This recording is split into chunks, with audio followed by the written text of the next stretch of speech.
빙하기 시기에 해수면의 높이는 120m 정도 오늘날보다 낮았다고 합니다.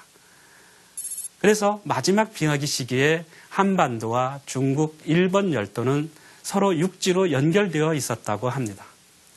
한반도의 지형이 오늘날과 같은 모습을 갖추게 된 것은 대략 지금으로부터 8,000년 전이라고 얘기하고 있습니다. 신석기 시대 사람들은 주로 해안가에서 생활을 했습니다. 8,000년 전 이전에 한반도에 왔던 사람들이 생활했던 해안가는 오늘날의 해안가보다 훨씬 더 바다 쪽으로 가 있었을 것으로 보여집니다. 자연히 8,000년 전 이전에 살았던 사람들의 흔적은 어디서 발견할 수 있을까요? 바로 현재 바닷속에 묻힌 곳에서 발견할 수 있겠죠. 동해 바다에서 석기가 발견되고 있는 것은 이러한 이유 때문입니다. 한반도에서 신석기 유적, 즉 1만 년 전 이전으로 올라가는 유적이 발견되지 않은 이유는 바로 신석기 시대 초기에 살았던 사람들이 해안가에서 살았는데 그곳이 바로 8,000년 전 이전에는 바닷속으로 묻혀버렸기 때문입니다. 앞으로 바닷속을 조사하면은 아마도 1만 년 전 이전으로 올라가는 신석기 유적을 발견할 수 있을 것으로 보여집니다.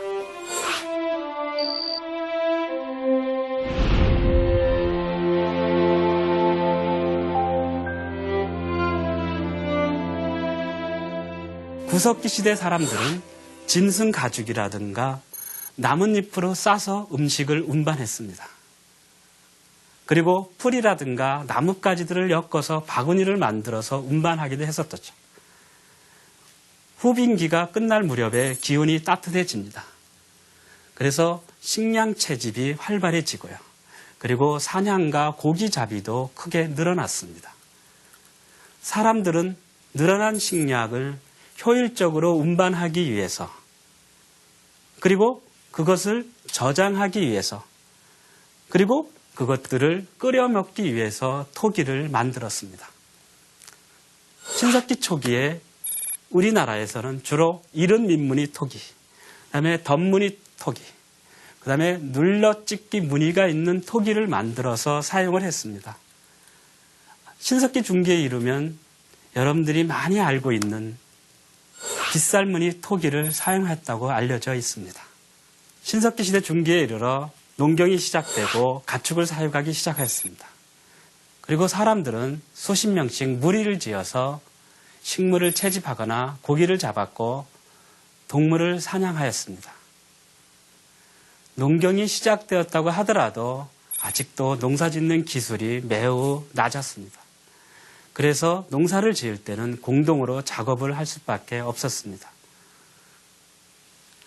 이렇게 신석기 시대 사람들은 취락을 이루어서 공동체 생활을 하였기 때문에 당시에는 공동으로 생산하고 공동으로 분배하는 생활을 할 수밖에 없었던 거죠. 이것을 일으켜서 우리가 원시 공동체 사회라고 부르게 됩니다. 이런 씨족이나 부족 공동체는 연장자나 그리고 경험이 많은 사람들이 이끌었습니다. 씨족 공동체에서 농사를 짓거나 토기를 만들거나 옷을 만드는 일에 여성이 중요한 역할을 했습니다. 그래서 신석기 시대를 모계 씨족 사회라 부르기도 합니다. 자, 지금까지 신석기 시대 사람들의 생활을 알아봤습니다.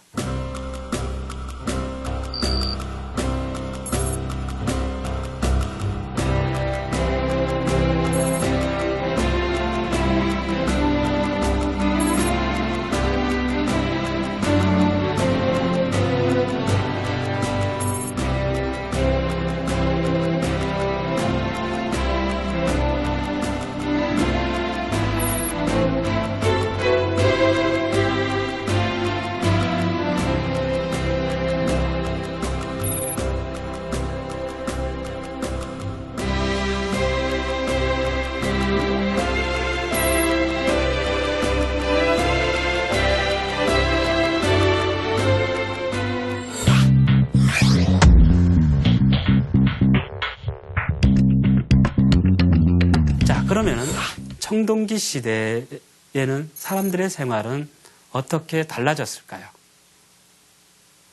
인류가 처음으로 금속의 재료로 사용한 것은 바로 불이었습니다.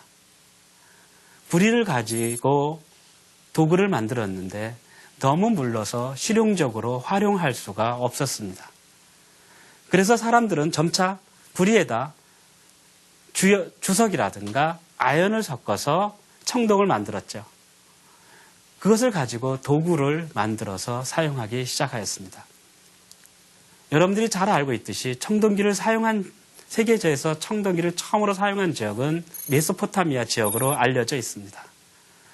대략 이 지역에서 기원전 3500년경에 청동기를 사용했다고 합니다. 그리고 비슷한 시기에 이집트의 나일강 유역에서도 청동기를 사용하기 시작하였습니다. 그러면서 도시가 등장을 했습니다.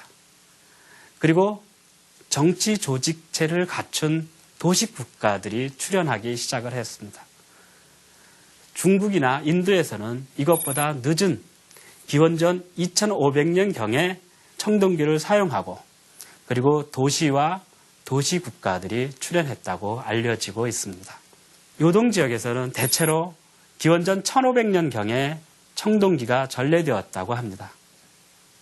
그리고 한반도에서는 그것보다 늦은 기원전 1300년경에 청동기가 전래되었습니다. 요동 지역과 한반도에서는 청동 재료를 좀 구하기가 힘들었습니다. 그리고 그것을 만들기도 어려웠습니다. 그래서 주로 청동기를 가지고 만든 것은 지배층의 장식품이나 무기였습니다. 요동과 한반도의 가장 대표적인 청동기는 여러분들이 많이 봤을 바로 악기 비파 모양을 닮은 비파형 동검이라고 부르는 것입니다. 청동기 시대에 비파형 동검을 사용하다가 기원전 4세기 무렵부터는 칼날이 더욱 세련되고 날이 좁은 세형 동검을 사용하기 시작하였습니다. 비파형 동검은 이 지배층의 위세를 표시하는 위세품의 성격이 상당히 강하다고 합니다. 반면에 세형 동검은 무기로 널리 사용되었습니다. 청동기 시대에도 신석지대와 마찬가지로 수렵과 채집, 고기잡이를 하였습니다. 그러나 청동기 시대에 이르면은 경제생활의 중심은 농업으로